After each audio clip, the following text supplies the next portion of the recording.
I've seen the promised land, and let me tell you, it ain't what we've made of America today.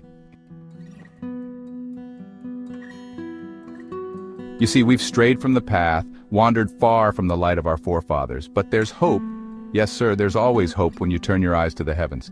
The good book says in 2 Chronicles 7:14, "If my people, who are called by my name, will humble themselves and pray and seek my face and turn from their wicked ways, then I will hear from heaven, and I will forgive their sin and will heal their land."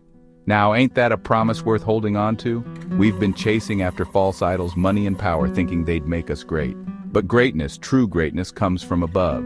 Psalm 33:12 reminds us, "Blessed is the nation whose God is the Lord, the people he chose for his inheritance." It hit me like a bolt of lightning. Our path to greatness isn't through any man or policy.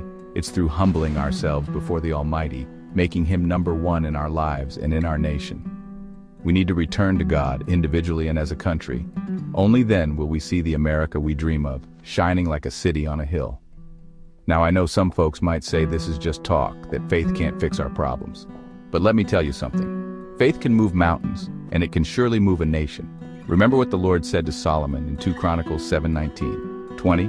"But if you turn away and forsake the decrees and commands I have given you, and go off to serve other gods and worship them, then I will uproot Israel from my land which I have given them." We've turned away, and look where it's got us. But it's not too late to change course. It's time we put God back in our schools, our government, and our hearts. Let us pray. Lord, we come before you as humble servants. Guide us back to your ways, heal our land, and make America truly great again. In your holy name we pray. Amen.